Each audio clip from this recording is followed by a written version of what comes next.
Battery? Oh, okay, no battery issues. We just haven't recorded any of that. Oh, okay. So glad that happened then. Yeah. And it was not like, right.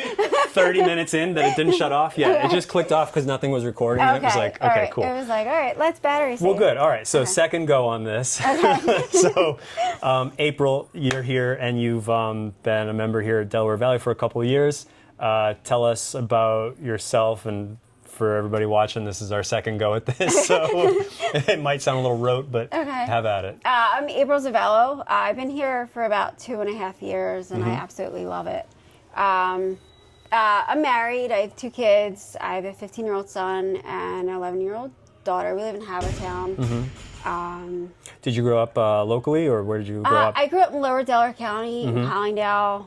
Then I lived in Alden, and then when I met Steve, we moved to Lansdowne and moved here because of the school district. Yeah. So. And how long you and Steve been together? We've been together, how long have we been together? Since I was 26. Steve's just off camera over here. Yeah. Since 06, you said? Yeah, married since 2008. Yeah. So. Okay. I haven't That's great. killed So him almost yet. 20 years. Yeah. Yeah, that's awesome. Congrats, guys. Haven't killed you yet. Just kidding. Times we're Yeah. Yeah. I mean, 2 kids, Yeah. almost 20 years. Yeah. There's a lot that happens in that time. Yeah. And now you're celebrating your birthday, I forget, yours today and Steve's tomorrow, or vice versa? His is today and mine's tomorrow. Okay, Yeah. cool. Congrats. Thank you. Yeah. You said you're turning 44? 44, yeah. Yeah, awesome. And Steve will be 54. Yeah. Awesome. So you, growing up around here, you said you'd played field hockey, yeah? Yeah, I played field hockey and lacrosse in middle school and in high school.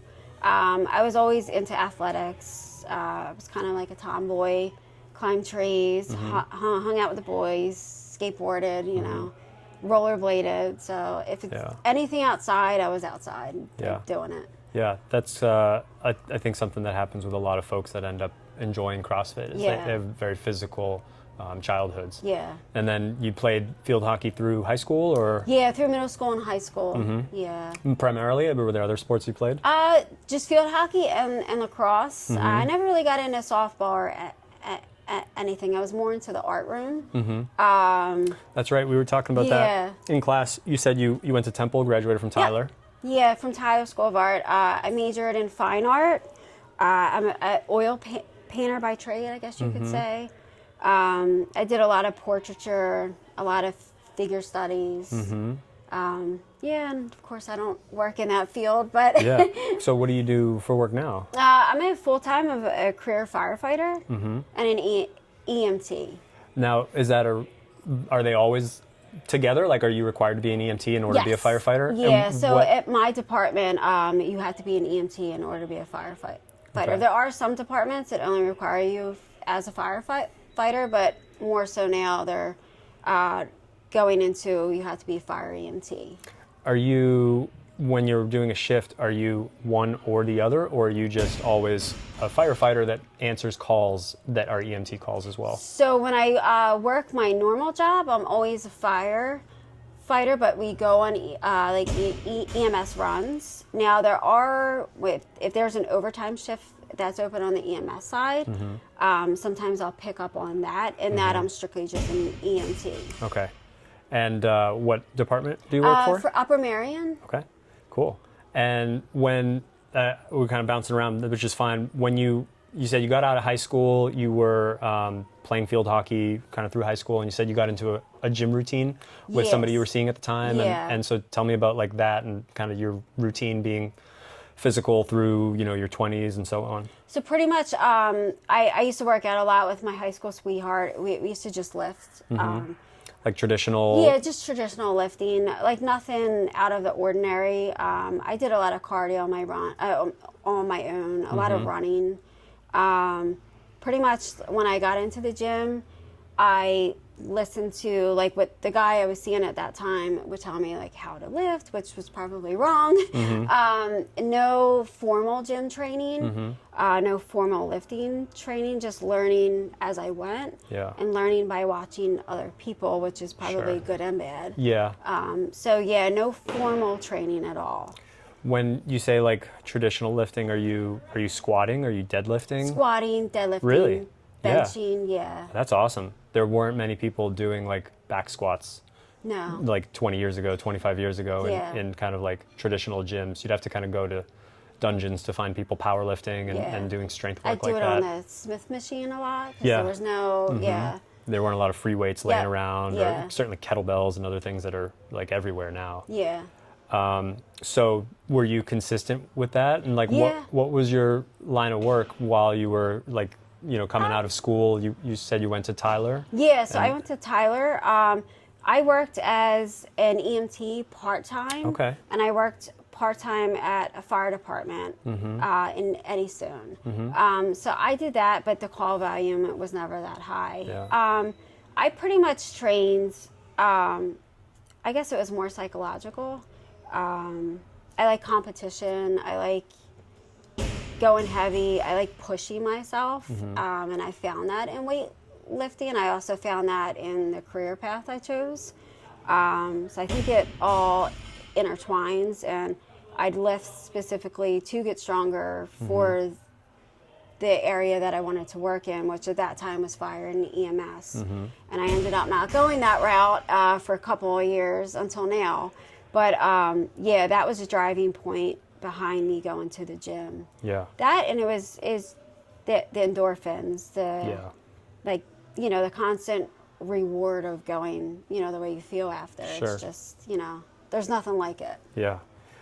So it sounds like what you did initially was you got kind of like your foot in the water with EMT and firefighting, but then you didn't pursue that full time until recently? Yes. Can you talk about that a little bit? So I was a volunteer firefighter since I was 19. Oh, wow. Yeah, my dad was a volunteer. My brother was a volunteer. And actually, I didn't learn until then that my great-grandfather was a Philadelphia fireman. Oh, no way. So they say it runs in the family, Yeah. like it runs in the blood, and like it kind of rings true. But yeah, so I was in and around the firehouse since I was little, since my dad would always take me up there. So joining as a volunteer was like second nature. Sure. That turned into a love for the job and the drive to want to go full time. Yeah. I tested for New York. I got a 98 on their test, but they only take like hundreds. So Is that really kind of the pinnacle, if you will, of Yes. like, the East Coast, and like if you were like, I want to be a firefighter, like New York is almost like, that's where you want to be? Yeah, Okay. yeah, and like especially back in the early 2000s when 9/11 hit and all, right after that, New York was like the place. So that was my goal, was to get into a big department. And then I tested for Chester City, and they ended up Xing the list, I think, because they didn't have any females at that time. I don't think they were ready for a female. So I think that list was trashed on purpose. I'm just speculating. But so after that, I had met Steve, and I had gotten a full-time job at Delaware County Courthouse, and I kind of left the fire service for a little bit. I kind of had a bad taste in my mouth with certain personalities. I mean, being a smaller woman, it's not the easiest, especially back in that time. Yeah. There weren't many of us, and the females that were on the job weren't my stature. Sure. So I was met with a lot of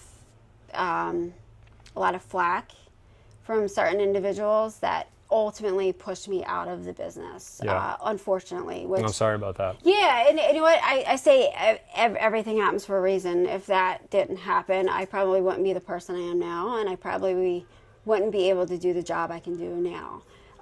So I'm all about, things align for a reason. Yeah. But I ended up, me and Steve got married. We had 2 kids, so I was a stay-at-home mom for a little bit, which was cool because I got to enjoy my children, and I got to raise my children. Yeah. I got to see them grow, and it was beneficial for them. So, Of course. It's great to have a parent at home. Yeah. Oh yeah. It's. That's what I get to do these days. Is I'm home with the kids. Yeah. There's nothing like that. When you're away from your child for so long and someone else is raising them in daycare, it's not the same. Yeah. But so I think that at that time my calling was to go that route, which, so that's what happened. And then after Sasha was a certain age, my youngest, I told. She's 11 now. Yeah. And I still was a volunteer while Steven was young. But then when I got pregnant with Sasha, it was like, all right, we were moving to Havertown. I wasn't going to be in the same volunteer firehouse as I was in our old town. It was just, a different stage of my life. Yeah. So I stopped, and then years went by. Sasha got older, and I told him I missed it. Yeah. So I ended up re-enlisting in Manoa. And that's where you work now, yeah? So Manoa is where I volunteer. Okay. So, and then I work in Upper Marion Township. That was right, yep. Yeah. Okay. So I started volleying, or we call it like volleying, but it's volunteer. I started back there, I forget, right after COVID.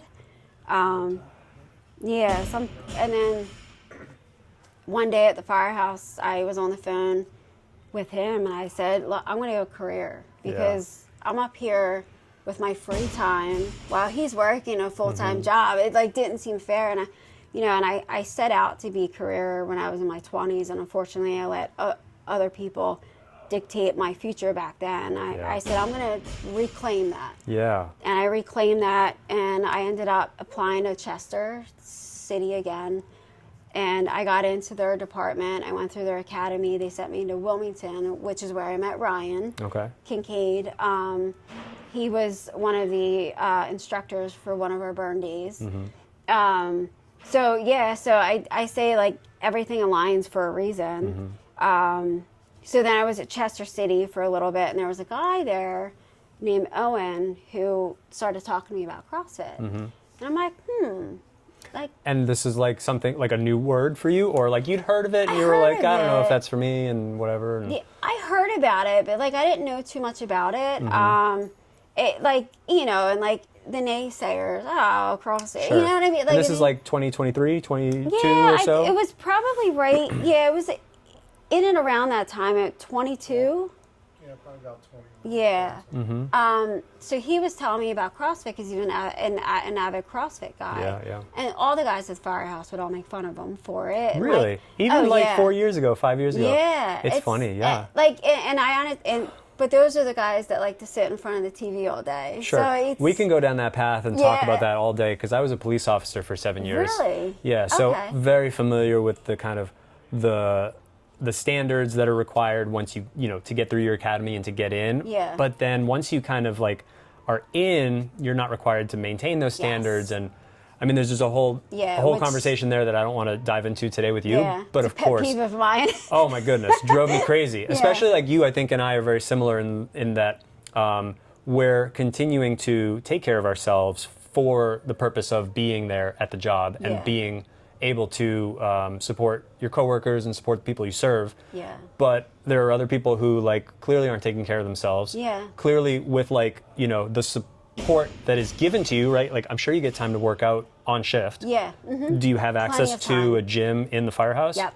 I mean, how could you, like, I understand everybody's in a different spot, right? But like, okay, go stretch, go walk, go do something, right? I see you every day going to the same cart out there, getting the food that you're getting. Like, anyway, I don't want to open up this can of worms because we could go down this all day.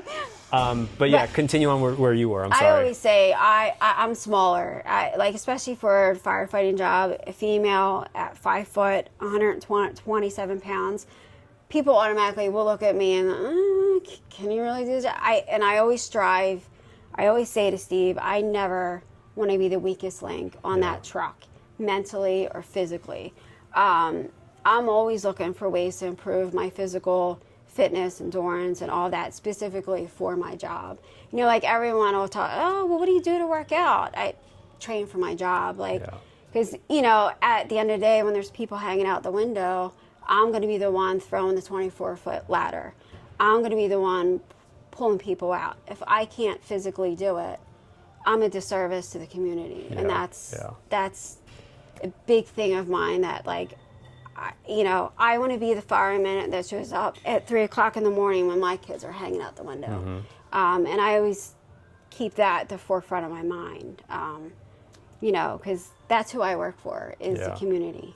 So I physical fitness for me has always been imperative. Yeah. And even more so now with my job, it's, you know, like this is I get paid to be physically fit. Yeah. I should be paid to fit a standard. I need to meet that standard and exceed it. Yeah. And always try to exceed it. So Yeah. that's where my mindset is. And I know there's a lot of people on the job that don't have that mindset or think, oh, I'll, you know, when the bells ring, I'll be ready. Yeah. But really, you know, so yeah, I always make sure that I'm not that person. Yeah.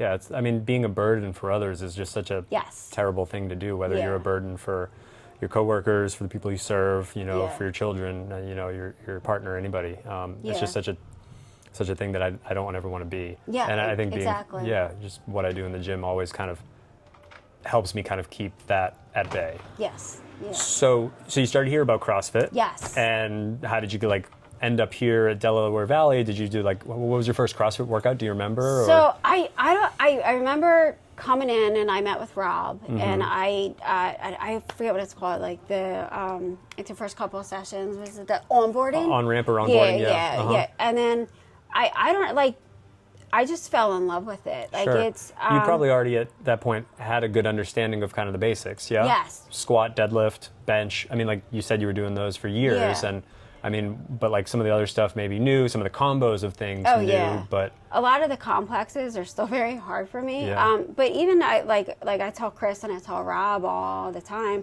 that there was things that I was doing in the gym that I thought were right, and I come here and know they were wrong. So like I've never had that formal training, so to come in and get that formal training from all the coaches, you know, like that too in like class, like you can't see yourself, so you're Yeah. relying on other people. I think I'm doing it right. Sure. But then when Chris says no, like do this or that, I'm like, oh, I'm not doing it right. Yeah. But then I'm shown how to do it, and then I'm like, oh, that feels so much better. So like the whole aspect, you know, I was telling Chris like the one day I was doing it all wrong for years, like pull-ups. I was never engaging back here. It was always, oh, my arms. Yeah. And, you know, so it was kind of sad for me to know that all this time I've been doing things wrong, but it was nice that now I'm being shown, no, this is the right way Sure. to do it. So, I love it here. It's from the first workout on,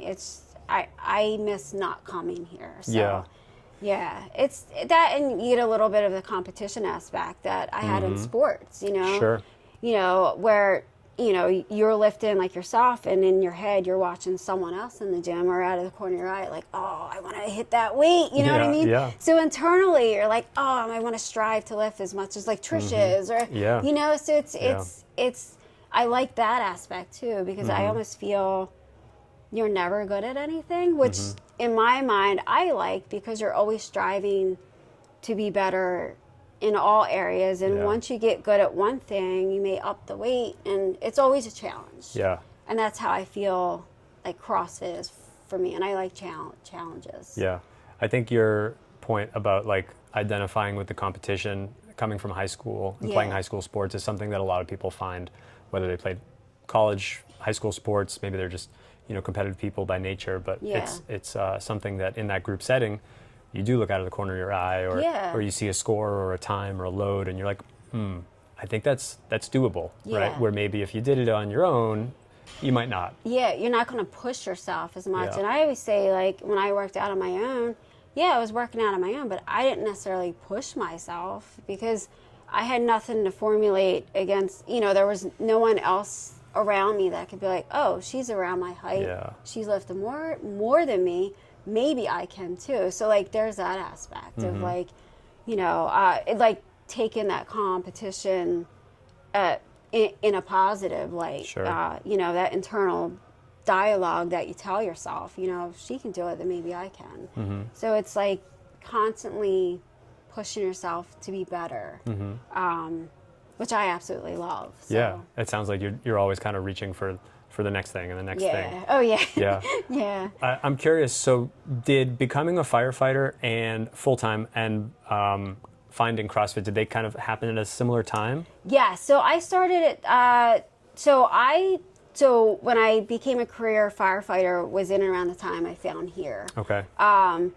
So when Owen was talking about CrossFit, I was looking online at places around here, and DelVal was like the closest one. Yeah. So I'm like, oh, I'll come there. And then I met with Rob, and I immediately fell in love with it. Yeah. And then I ended up meeting Ryan Kincaid. I'm Sure. like, oh, I know, you know what I mean? Yeah. So like, then it was like a familiar face, and you know, and the That fact goes a long way. Oh yeah. Yeah. Then the fact that he comes here, you know, for job specific things, it's like, Yeah. I felt like I found my place, or I was meant to be here.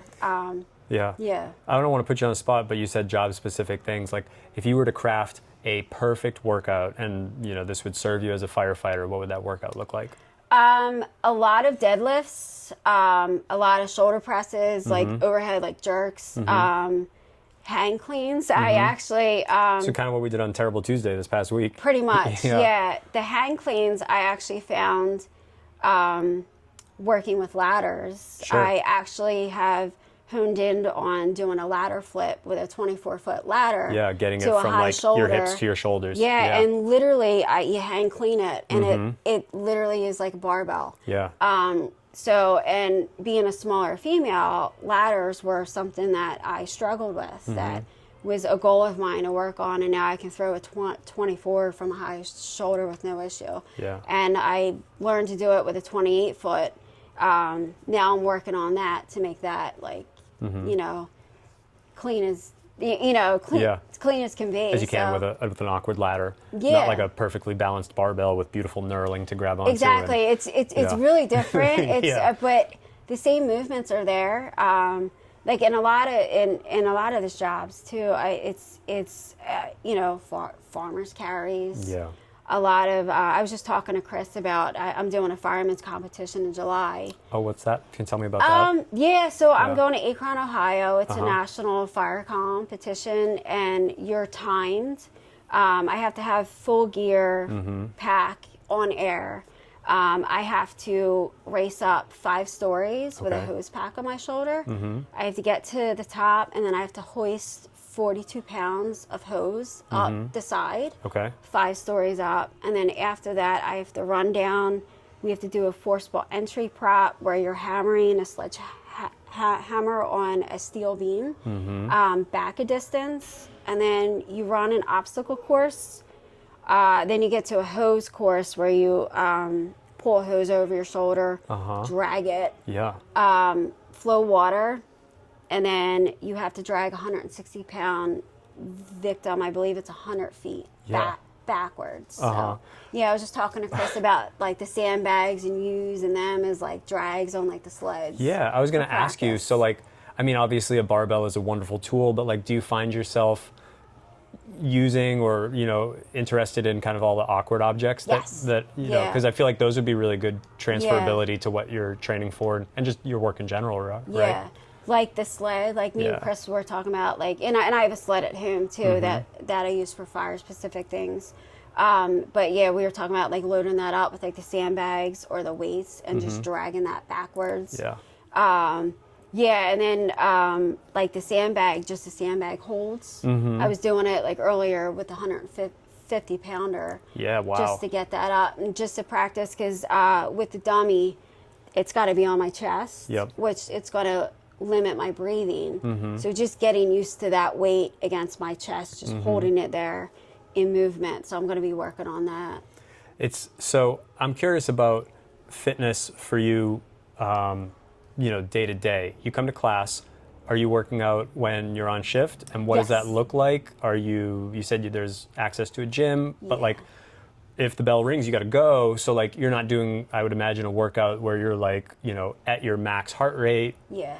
What does working out on shift look like? I do that. You do? Yeah. Okay. I mean, there's guys that will take it easier on shift. I have a mindset of, you know, I want to be as prepared as possible. So I will work out to where I'm dead, and if the alarm rings, I'll work it out. Like in my mind, I'd rather, you know, a lot of people have the belief of like, don't get too exhausted because you might have to, you might have to go fight a fire.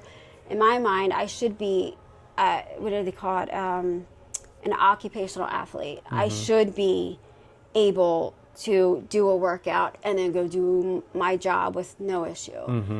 So I like to train like that. So there's sometimes I'll come to class here, and then at night me and Steve will go to the gym and lift on our own. So there's sometimes I do like a double workout. Some people don't like that. I personally like doing that. That's just, I don't know, that's how I feel I am at my best. And when you're doing that, I mean, you getting side eye from coworkers, or yeah. like? Oh, absolutely. Okay. Are they working out, but maybe just more traditional, like lifting, or like what does that look like? Yeah, they'll do like the treadmill, like walking on the treadmill. I'm a big proponent of, and I know there's a lot of studies out there with cancer causing like material in our gear, and there's studies that say it's only when that gear is under stress. So I'm a big proponent of working out in gear, because your especially my mobility in gear is cut in half. Yeah. It's 30 extra pounds for an air pack. Can you just talk through like what is that? Yeah, like what does that look like? What is the gear? So gear is we have our bunker pants with suspenders and our bunker coats. So that heavy duty coats. Yeah. Yeah. So that with our helmet and our boots, that weighs approximately 50 extra pounds. Okay. That's not including what's in our pockets. And like, any fireman, they have all kinds of tools in their pockets. Yeah, sure. And then tack on the air pack, which is around 30 pounds on your back. And being a smaller female, things don't fit me like they do taller men. So even the air packs cinch down. You're supposed to cinch it down on your waist to take the pressure off your shoulders. Yeah. I'm so tiny that it doesn't cinch down that much. So I bear that weight here. So that's about like 80 extra pounds. And then on top of that, you're not adding in the 40 pounds of hose on your shoulder, the extinguisher that you're carrying, the hand tools that are anywhere from 5 pounds on up. Sure, people that you're trying to save or help. Yeah. So it's in my mind, working out in gear is detrimental to our job. There's guys, I believe, that they use the cancer as an excuse to not do it. But that, I tell Steve that I'm going to die of something someday. I want to be that proficient at my job. I know. I'm a firm believer in it. And with all the studies out there, they're saying that the gear only gives off those cancer materials when the gear is under stress, like high heat, cut material. Yeah. What is it? Is it like the fire suppression parts of the clothes you're wearing that like under heat they give off chemicals under heat, yep. Got it. Okay. And they can get in your skin like when you're sweating, and you can absorb those your pores chemicals. are more open. Okay. Yeah, like we had a guy, because we wear hoods to cover our necks. A friend of his got throat cancer from not washing his hood. But in my eyes, as long as you're taking care of your gear, as long as it's not under stress and it's in working condition, I think working out in gear for 40 minutes is not going to be detrimental, because I chalked it up to me being on a call for 40 minutes. Yeah, sure. And I may not get a call that day, so. And I mean, I've been doing CrossFit for a long time. I can't think of a way that I would be able to load myself up in a way, that would be similar to that, right? Because you're talking about 50 plus 40, like 100, or so pounds of stuff on you. And certainly like 100-pound weight vest, but like that's all across the shoulders. Yeah. You're wearing boots, you're wearing pants. It's totally different. I mean, even if you were to say like, I'm going to put on a weight vest and I'm going to carry a sandbag on my shoulder, like it's just different in that you can probably wear that gear for a lot longer than you would say walk with a 100-pound weight vest. Yeah. And so you get exposure to those kind of time domains, like you said, 40 minutes of like being under load of all that gear on you without. And it's just so specific to what you're doing. It's just perfect to train that way. Yeah, and it's like even like bending your knees and stuff in this gear, like it's range of motion has changed, and getting on the fire truck, just stepping up is like I got to use my upper body because I'm just so weighted down. So I mean that's just my belief, and everyone's entitled to their own beliefs, and that's what makes the world so everyone so intriguing. But that's just my take on it. Me personally, I'd rather be efficient in that gear than not. And I'm curious, like you started at the same time that you started doing CrossFit at the same time that you started being a career firefighter. So I don't know that maybe you have an example of this, but is there an example where you were a bit surprised by your fitness, where you said, like, oh, this thing at work, or maybe even in your personal life, with your kids or something you and Steve did, where you were like, oh, like my fitness was just there for me, like in a way that I wouldn't have expected, and it kind of surprised me that I was able to do this thing. Yeah. Has that happened to you? Yeah. So like the ladder flip, before I started CrossFit, when I was going through the academy, there was a guy in my station who wanted me to high shoulder a 24-foot ladder. I could throw a 24-foot, but not. How much does that weigh, roughly? So the ladder that I was using, it weighs like 70 pounds. And it's 24 feet long. Yeah. Yeah. So that's a big piece of equipment. Yeah. I remember I could always throw a 24, but I could never high shoulder it. And a high shoulder is when you have the ladder up on your shoulder, not. So you're solely responsible for moving this ladder somewhere. Yeah. Okay. And I couldn't high shoulder it, and I'm like, and that's all a part of how I am. Like when I can't do something, I'll work on something until I can, especially when it comes to my profession. Yeah. So I remember he'd go with me to the volunteer house, and I would cry all the time because it was just so heavy on my shoulder, and I couldn't do it. And and then starting here, it totally ramped up my fitness that now when I throw a 24, it's like nothing. Yeah. And then even doing the ladder flip, now I've gotten it to a point where I can flip the ladder up into my shoulder, which not a lot of people can do. And it equates to here because that hang clean. And for sure. Yeah, it literally, and it just clicked. Like the one day I was practicing it, and it just went right up. And I'm like, it's just like a barbell. Yep. And so it's cool to see that connection with my profession. That's cool. Yeah. Yeah, I think that we talked about this before we clicked on, about like how CrossFit, its roots are in kind of the military and police and firefighting, and like, that's always kind of the tagline is that, like, this is a fitness program that prepares you for these things and everything that life throws at you. Yeah. And it sounds like there's just some really clear transferability between what you're doing in the gym and what you're doing as a firefighter. And then obviously, like, you have a history of doing this, and it's something that you really continue to strive to get better at. Yeah, I don't think I would be as good on the stuff that I do at my profession if it wasn't for here. Yeah. Yeah.